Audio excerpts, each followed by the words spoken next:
taastuvenergeetika osakonnas ja tegelen just kütte ja jahutuse teemadega. Et mind kutsuti siis ENMAK-ist täna rääkima ja ettekande alguses või pea pool ettekannet siis räägin ENMAK-ist üldiselt, ehk siis ka teistest teemadest, mitte ainult soojus- ja jahutusmajandus ja siis teises pooles keskendun just sellele soojusmajandusele ja vähem ka jahutusmajandusele.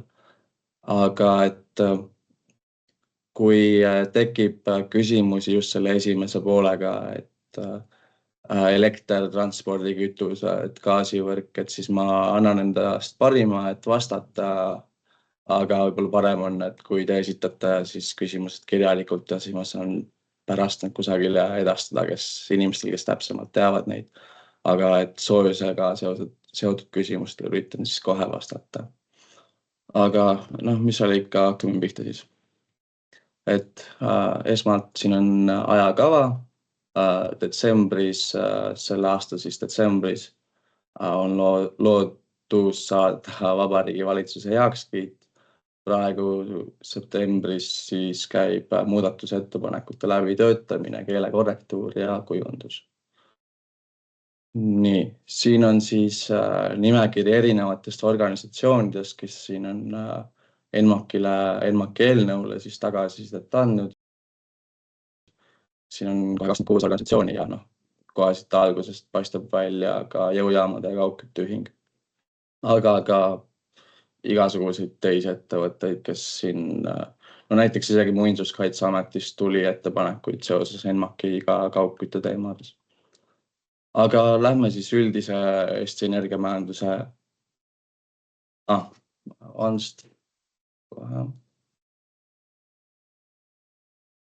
Nii. Üldise Eesti energiamajanduse kirjelduse juurde, et igasuguseid uhkeid trilemma ja selliseid edetabeleid on maailmas palju, et nende kvaliteedi üle võib vaielda, aga Eesti ja ka Eesti naabrite koht on suhteliselt jääb sinna samasse kanti, et Eesti on tihti seal kusagil esi 20, samal ajal siis Põhjamaad, Skandinaavia riigid on tavaliselt top 3, top 5. Et alati, kui Eestit siis võrrelda teiste Euroopa riikide või oma naabritega, et siis tuleb meeles pidada, et me ikkagi võrdleme ennast alati maailma parimatega. Et Soomes, Rootsis on tõesti palju parem seis energeetikaga ja see ei ole ainult Eesti tõttu, vaid see on ka, meil on parem see seis võrreldes ülejäänud maailma ja ülejäänud Euroopaga. Nii, siin natuke siis energiamajandusest üldiselt aastal 2024 ja 2023. Kui võtta energiamajandust või energiaallikate kasutust kõikide sektorite peale, ehk siin siis transport, elekter, soojusmajandus, siis biomassi osakaal on ikkagi meil väga suur, üle 3%. Fossiilkütuste tähtsus on eriti just transpordis väga määrav, aga põlevkivi ja põlevkivisaaduste osakaal on ikkagi circa kusagil veerand meie energiamajandusest veel. Ja küttes ja jahutuses näiteks on meil taastuvenergia osakaal 67, aga kogu energeetika lõpptarbimus on see 41. Nii et nagu te tõenäoliselt ka juba teate, et küttes ja jahutuses on meil taastuvenergiaga natukene parem seis kui üldiselt energiamajanduses. Aga siit ma siis liigun edasi, ma arvan, et kui pärast tekib neid küsimusi sellega, et saan asja tagasi tulla. Mis on siis olulised märksõnad ENMAK-is, puhas energia ja taristu ja kõik sellised asjad te olete juba tõenäoliselt kuulnud, energiatõhusus ja kõik, et need on sellised märksõnad, mis kogu aeg korduvad, et ma ei hakka neid vast ette lugema. Mis on ENMAK-i üldine eesmärk või tegelikult siis Eesti energiamajanduse üldine eesmärk? Selle peamine eesmärk sõnastati siis nii, et Eesti energiamajandus tagab energiajulgeoleku, kasvatab riigi konkurentsivõimet ja suunab puhta energiaga majanduse üleminekut. et siis põhisuunad on energiajulgeolek, konkurentsivõimeline hind ja keskkonnamõju vähendamine. Energiajulgeolekust siis, et siin on küll energiajulgeolek pigem elektri vaatest. Et esimene samm või üks osa sellest on, et on vaja piisavas mahus juhitavat elektri tootmisvõimekust. Üks variant selle saavutamiseks on näiteks gaasijaamade rajamine, mis võiksid ka teoorias töötada näiteks biogaasil või biometaanil. Energiajulgeolekule osaliselt aitab ka kaasa salvestus, energiasalvestus, nii siis elektrisalvestus, soojussalvestus, sest see ikkagi aitab teatud määral vähendada importkütuste hulka. Ka oluline on energiataristu kaitse suurendamine, et see peaks kriisidele paremini vastu. Siin tavaliselt mõeldakse näiteks alajaamasid, elektrivõrkusid, aga sama oluline on ka näiteks katlamajade ja soojusvõrkude kaitse. Ja aastaks 2035 siis saidi ehk siis elektrikatkestuste keskmine aeg tarbimiskoha kohta võiks olla alla 120 minuti aastas. Eelmisel aastal oli ta minu teada 140 minutit. Nii. Nüüd me jõuame selle kõige tähtsama teema juurde, taskukohane hind. Elektrienergeetikas siis on eesmärk, et kõikide tarbijagruppide elektri lõpphind peab Eestis olema alla Läänemere riikide keskmise elektri lõpphinna ehk siis Soome, Rootsi, Taani, Poola, Läti ja Leedu. Ja kuidas seda üritatakse saavutada, on siis osaliselt ka toetuste abil, et toetatakse taastuvelektri tootmist, et see vähendaks elektri lõpphinda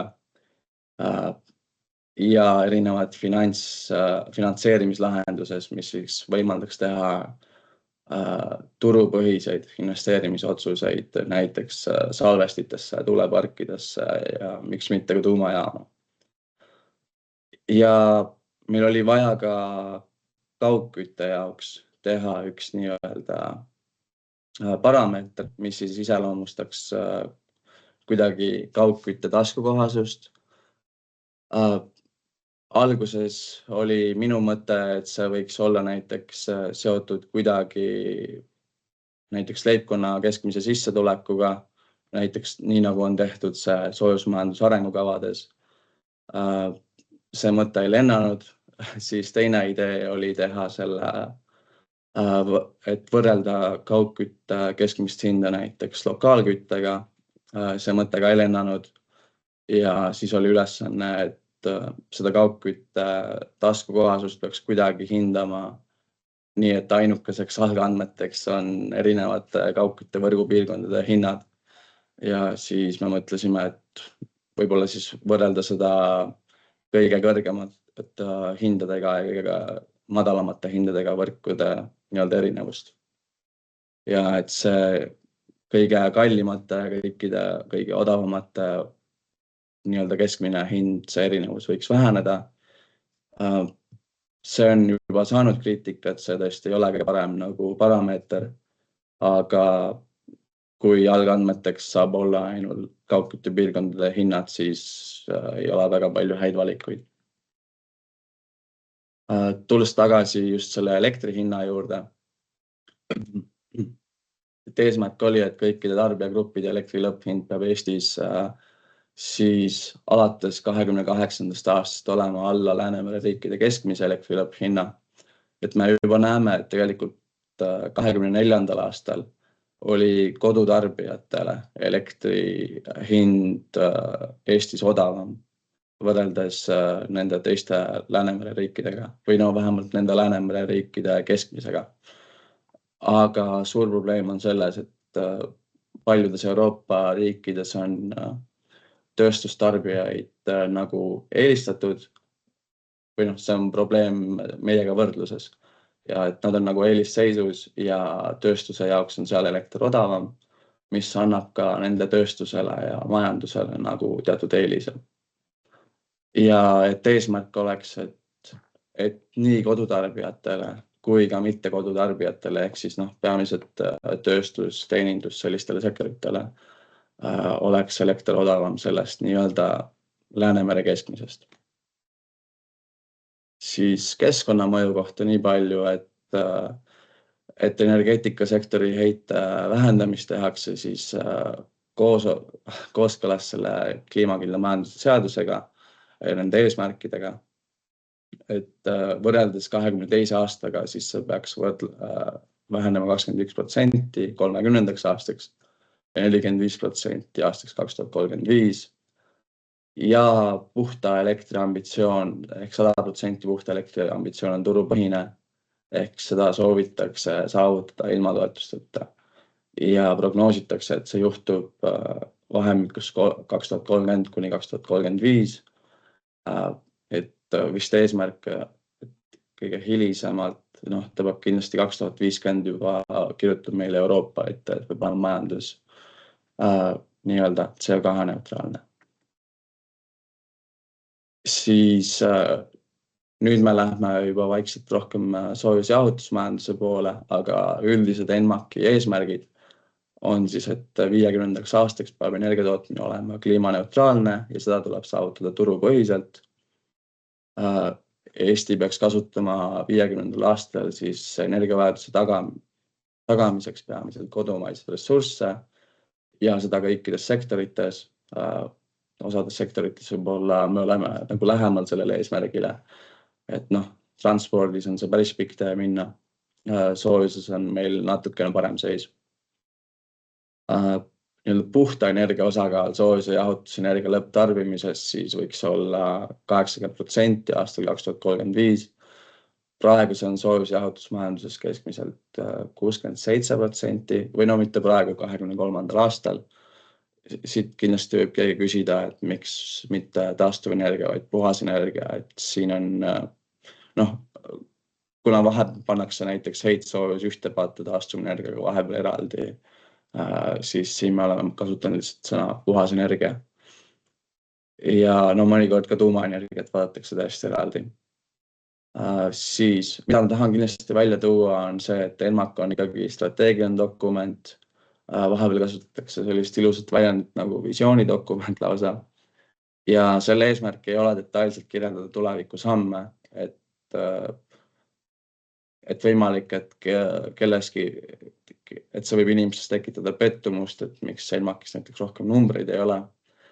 Aga ei saa liiga täpselt ette kirjutada igat sammu, mida tulevikus riik või turuosalised peaksid tegema. Et see ei ole nagu ENMAK-i eesmärk.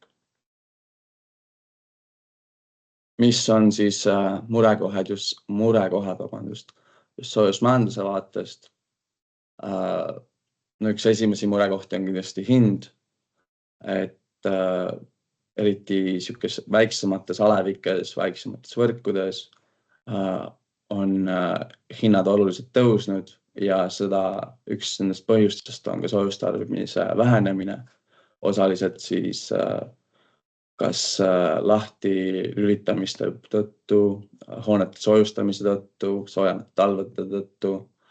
Ja see tähendab seda, et need püsikulud jaotuvad aina väiksema tarbimise peale, mis siis jätab alles jäänud tarbijatele nii-öelda aina kõrgemad hinnad.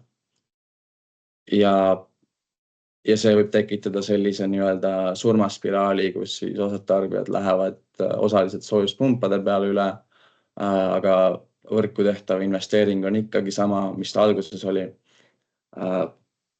Ja see tähendab, et hind aina tõuseb ja tõuseb, ja tarbijaid aina väheneb. Aga samas siis lõpuks kõige kallis investeering jääb nende nagu viimaste väheste tarbijate kanda. Ja see ei ole väga olukord, kus keegi tahaks olla. Ja osades kaugkütte piirkondades hind juba ületab riigi keskmist peaaegu 2 korda. Ja see on kahjuks just piirkondades, kus inimeste nagu maksevõime ei ole kõige parem. Ja seda me üritame ka ENMAK-iga natukene parandada. siis üks suur probleem on ka vähene energiaallikate mitmekesisus kaugküttesektoris. Et praegu näiteks hakkepuit on igati kasulik kütus, ta on kasulik kütus ka tõenäoliselt tulevikus. Aga murekohaks on see, et kui näiteks meil tööstuses suureneb hakkepuidu kasutus ja näiteks säästlikkuse kriteeriumid Euroopas lähevad karmimaks, siis hakkekütuse hind võib hakata tõusma, mis tõstab ka jällegi soojuse hinda. Ja siis tuleks mõelda sellele, et äkki meil on võimalik kuidagi mitmekesistada seda kütuse portfelli kaugküttes. Ja see on küll konkreetsemalt Ida-Virumaa probleem praegu, aga osade võrgupiirkondade soojusvarustus sõltub ja täielikult õlitööstusest. Ma ei ole kuidagi selle vastu, et heitsoojust ära kasutatakse seda, kus seda võtta on. See on kõige mõistlikum, keskkonnasäästlikum viis, kuidas sealseid piirkondi kütta. Aga kui selle õlitööstusega, kui see tulevikus enam ei ole rentaabel nende äri, siis on vaja mõelda alternatiivsetele lahendustele.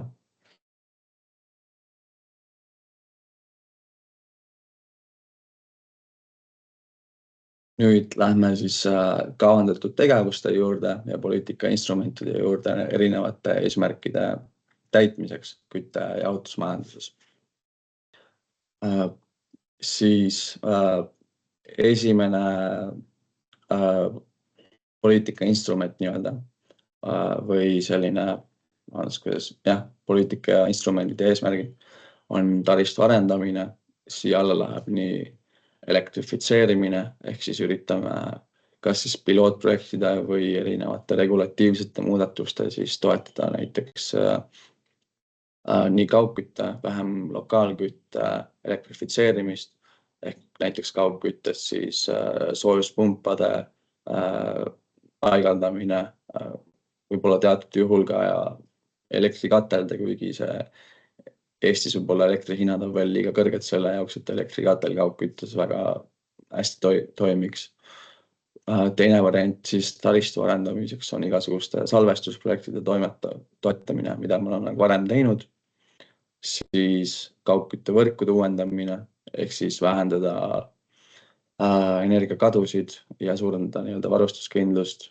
Ja varustuskindluse juures ei ole oluline muidu ainult võrkude olukord, vaid ka näiteks see, et on olemas mingisugused varukütused, on olemas näiteks generaatorid ja ei tohi kindlasti ära unustada tarbijapoolset varustuskindlust.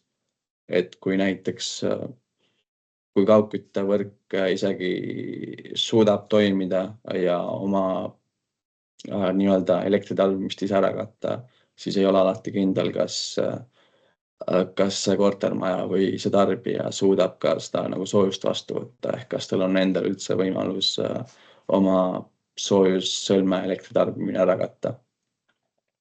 Siis üks viis taristu arendamist toetada või toetada teatud kaugküttevõrkude arendamist on avaliku sektori hoonete liitmine, mida veel liidetud ei ole ja mida on majanduslik mõistlik liita. Avalikul sektoril on ka enda energiasäästu eesmärgid erinevad, mis on eraldi ülejäänud energiasäästu eesmärkidest. Ja siis üks asi on ka lokaalkütte regulatiivsete eeliste vähendamine. Siia alla läheb näiteks siseriiklik CO2 saastetasu, et praegu on kaugkütte sellises seisundis, et mitmed kaugkütteettevõtted või käitised peavad maksma CO2 tasu, mis nüüd vist on päris kordades tõusnud viimaste aastatega. Ja see annab tihti lokaalsetele kateldele, gaasikateldele näiteks eelise kaugkütte ees. Et loodetavasti ETS2-ga või selle kasvuhoonegaasi selle kaubandussüsteemiga, uue kaubandussüsteemiga, vähemalt see peaks tasandama seda olukorda, et lokaalküttes ei oleks mingisuguseid regulatiivseid eeliseid. Siis oluline ENMAK-i vaatest on ka keskkonna ja heitsoojuse kasutus. Seda me üritame siin näiteks kaugkütteseaduse ja energiamajanduse korralduse seaduse muudatustega parandada. Et üks variant, mis meil on laual, on näiteks heitsoojusele kooskõlastamata miinimumhinna panemine, et heitsoojuse müüjatel või võrkuandjatel on võimalus mitte kooskõlastada soojuse hinda, kui nad on rahul mingisuguse referentshinnaga. Et see on üks viis, kuidas motiveerida ettevõtted, kellel võib-olla ei ole olnud seost veel kaugküttega heitsoojust võrku andma.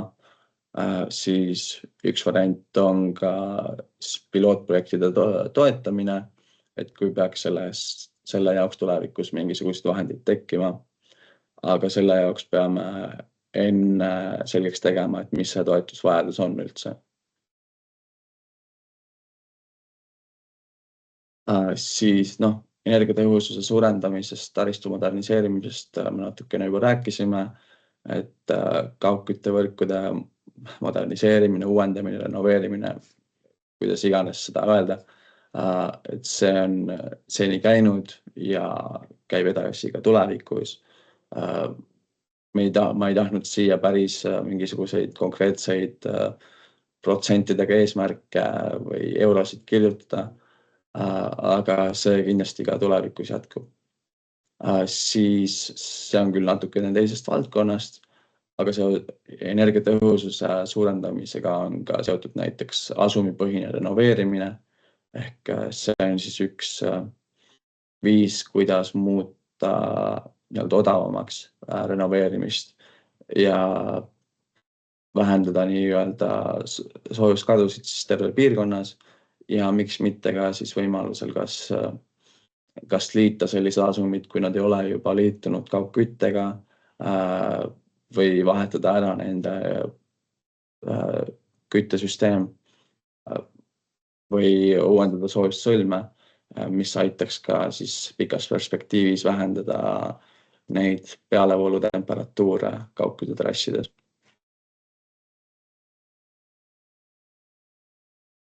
Siis üks asi, millega meie poole on pöördutud just seoses nende võrkude renoveerimistoetustega on see, et teatud juhtudel on olnud ka ettevõtetel huvi mingisugune kas vana trass, kaugküttetrass taastada või uus kaugküttevõrk rajada.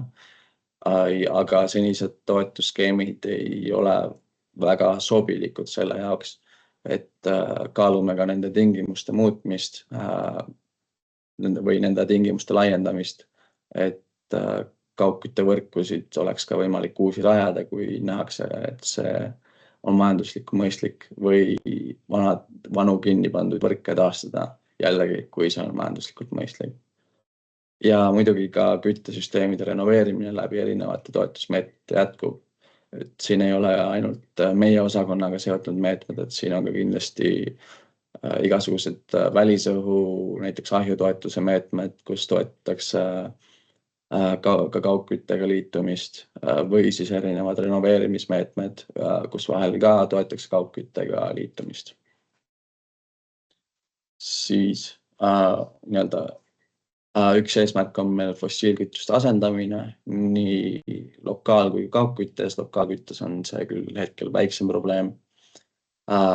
See sõltub väga suurel määral ka meie gaasivõrgu dekarboniseerimisest ja ehk kui kiiresti me lähme oma gaasivõrgus üle taastuvatele gaasidele ja sellest, kui kiiresti põlevkivisektor üle läheb, kas siis mingisugusele muule keemiatööstusele või üldse mingisugusele muud sorti, kas taastuvale toormele näiteks. Siis natuke enne rääkisime ka ETS-ist ja ETS2-st paari sõnaga varem. Et ka see on üks suur nagu motivaator, mis sunnib, suunab, kuidas iganes, minema ettevõtjad siis üle taastuvkütustele, et nad ei peaks selle CO2 või KHG eest maksma enam. Ja muidugi ka omavalitsused võivad kavandada erinevaid tegevusi või toetusi, et ise kiirendada seda protsessi. Et osad omavalitsused on toetanud minu meelest kaugküttega liitumist ja erinevaid küttesüsteemide väljavahetust. Ja paari sõnaga ka enne mainisime soojussalvestite rajamist, et energiasalvestusele meil on küll toetusvoor varem olnud, elektrisalvestust akudele nii-öelda oli see väga populaarne, soojussalvestuses see nii populaarne ei olnud, ehk me siis kaalume, et kas tulevikus peaks sellisest toetusmeetmest midagi muutma või peaks see asi töötama turupõhiselt. Tänane ettekanne on väga olnud soojusmajandusele fokusseeritud, jahutusest me oleme natukene vähem rääkinud. Jahutusvajadus küll hakkab väga kiirelt tõusma, vähemalt meie arvates, et 2050. aastaks on ta tõenäoliselt võib-olla oluliselt suurem. Ja üks viis, kuidas vähendada nii-öelda seda kliimamõju siis jahutusel, on väiksema CO2 jalajälg võib-olla ei ole kõige õigem väljend, aga väiksema keskkonna jalajäljega jahutusainete kasutusele võtta, siis seda suurendada. Ja üks teema või üks koht, kus jahutust ka natuke puudutatakse, on siis energiatõhususe direktiivist tuleb kohustus suurtemates omavalitsustes teha kütte- ja jahutuskava.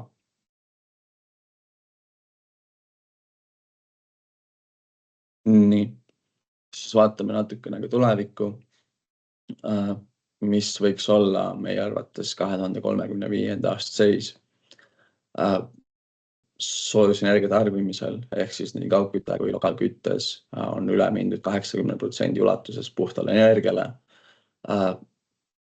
Puhas energia, nagu varem siin mainisime, et ei pea olema ainult hakke või ainult taastuvkütused, et siin võib olla ka heitsoojus, tuumaenergia, et siin on olnud ka, räägitakse Soome projektidest, kuidas kaugkütust tuumaenergia kasutada, et miks ka mitte seda siia 80% hulka panna. Siis tõenäoliselt biomassi osakaal on ikkagi veel väga suur ka 35. aastal. Et see jätkub, ta on ikkagi kodumaine odav kütus, varustuskindluse mõttes ta on päris hea. Et isegi kui säästikuse kriteeriumid võib-olla on natukene karmimad, siis biomass ikkagi jääb Eestis väga oluliseks kütuseks ja see lähiajal ei muutu. Ja katelde eluea lõppemiseni, ehk nii kaua, kui meil need vanad katlad nagu kestavad, siis reservkateldena kindlasti tasuks neid gaasikatlaid alles hoida, et keegi neid ei sunni välja lõhkuma, et need on varustuskindluse mõttes ikkagi nagu väga olulised. Elektrienergia osakaal kindlasti suureneb nii lokaal- kui kaugküttes, et lokaalküttes soojuspumbad on juba suurt võidukäiku siin pikalt teinud. Kaugkütte on natukene maha jäänud sellest, et elektrihinnad on ka tinginud selle, et kaugküttes tihti lihtsalt hakkepuidu lahendused on odavamad. Aga me näeme, et tulevikus tõenäoliselt elektri osakaal kaugküttes hakkab suurenema juba ka puhtalt sellepärast, et hakkele leitakse ka teisi kasutusi. Tööstus tõenäoliselt hakkab tulevikus aina rohkem kasutama hakkepuitu, erinev keemia, materjalitööstus. Ja loodetavasti ka elektri hind, lõpptarbija hind natukene väheneb, eriti tööstusele. Siis heitsoojuse osakaal võiks olla vähemalt sama kõrge, kui ta on praegu, et praegu meie heitsoojuse osakaal kaugküttesektoris vist, ma peas siin praegu mõtlen, äkki meil 10-15%, et ta tugineb väga suures osas põlevkivitööstusele, aga me loodame, et nii ka suurtööstuse heitsoojuse võrku andmine ka tulevikus käib edasi. Lihtsalt see tööstus on natukene teistsugune ja ka kindlasti andmekeskuste või serveriparkide heitsoojust võiks siis tulevikus anda kaugküttevõrku. Muidugi see eeldab, et nad on üldse kaugküttevõrgu läheduses. Aga ma läksin natuke läks kiiremini täna, kui ma arvasin. Jääbki siis natuke rohkem aega küsimustele. Tänan teid kuulamast.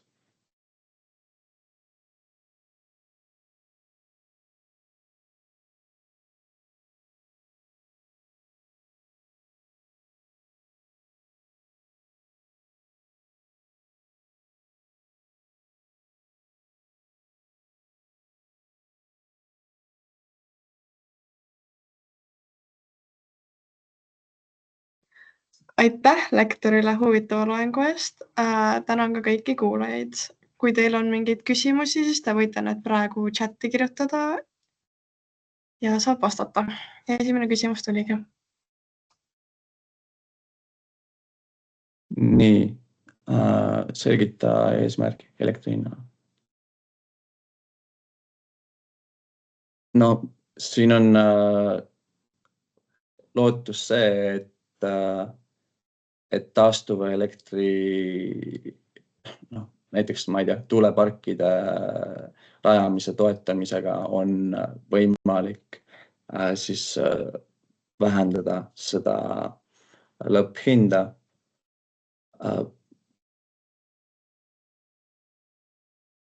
Et lootus on, et riik ei pea neid parke muidugi ise ehitama, vaid et ka ettevõtjad tulevad sellega kaasa. Aga kas saaks täpsustada oma küsimust?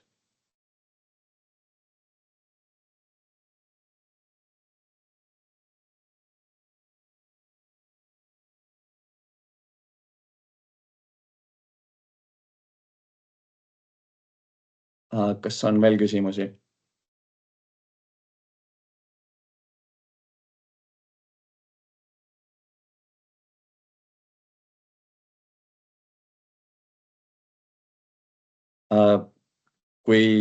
Kas on mõni aspektist prioriteetsem?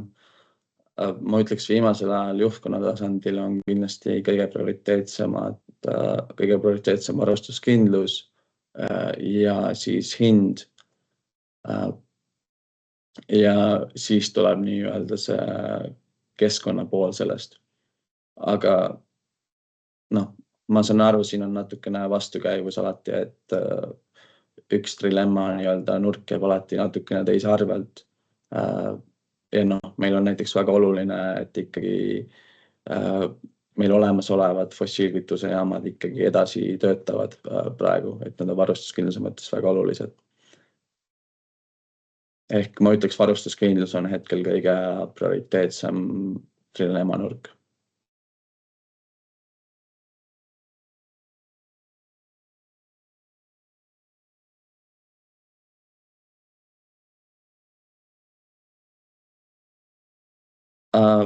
Seda me oleme kaalunud, kui ma õigesti mäletan, siis aastaid tagasi ka selline toetus kunagi oli, et seda me oleme ka palju ka osade turuosalistega nagu arutanud, et nende väikeste võrkudega on tihti see probleem, et see nii-öelda sihuke aeglane hääbumine on tegelikult nagu kõige kehvem stsenaarium,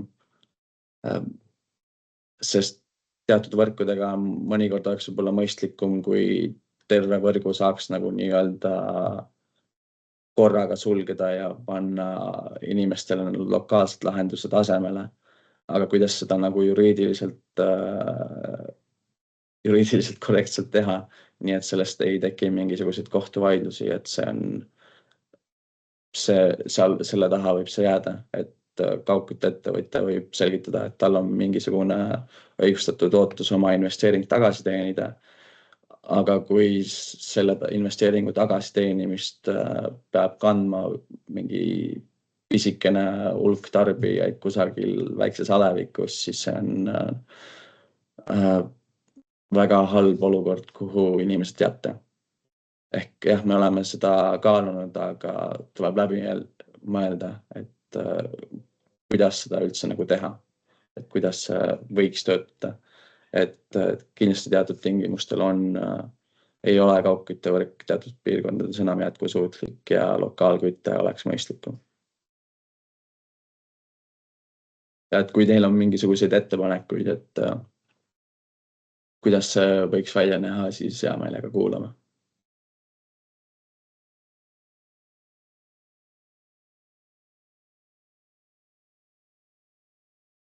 Ma gaasivõrguga seotud küsimused tõesti suunaks oma kolleegidele, et ma, nagu te võib-olla aru saite, et nii elektri ja gaasi teemadel ei ole väga pädev siin vastama, et ei taha karuteenet teha oma kolleegidele. Aga jah, ma edastan need küsimused neile.